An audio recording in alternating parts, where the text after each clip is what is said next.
Hey guys, welcome back to the channel. Imagine a situation where you're cruising on the highway. You notice that your car starts to give you trouble. You wonder if it's because there's very little fuel and look at the fuel gauge.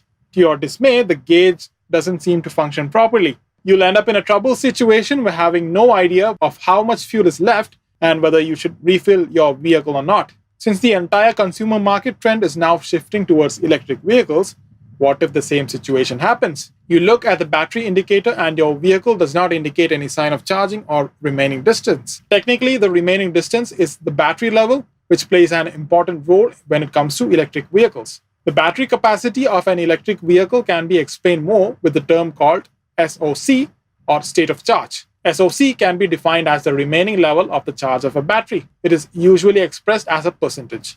A fully charged battery is said to be at 100% state of charge, and fully discharged is said to be at 0%. Mathematically, SOC can be represented as the remaining capacity of the battery. Imagine that SOC is something like the fuel gauges on the dashboard that reports whether the tank is full or empty. In electric vehicles, SOC is used to determine the range of the vehicle, but this is different in hybrid electric vehicles. Here, the SOC determines when the engine should be switched on and off, since in hybrid electric vehicles, the engines share the overall power required by the vehicle. So when the battery is low on charge, the engine of the car is used to drive the car and also charge the battery. When it comes to the internal state of the battery inside a vehicle, there are no such sensors or instruments to provide an accurate value of the remaining voltage level. On this context, we say the SOC estimation, not SOC measurement. Due to this cause, we must somehow combine voltage, current temperature, and knowledge of cell model to estimate SOC. When we are filling a glass with water continuously,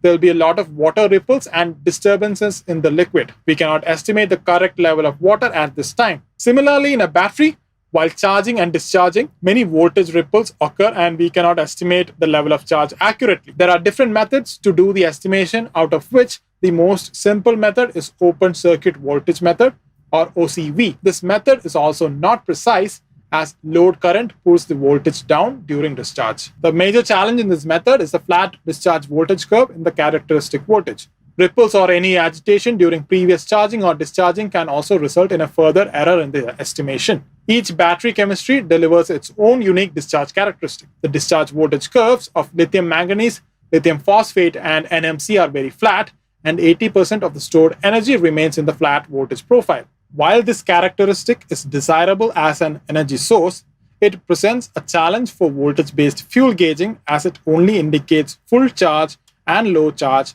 and the important middle part cannot be estimated correctly. It's the same case where the gasometer on the dashboard says it's full when the battery is actually only at around 90%.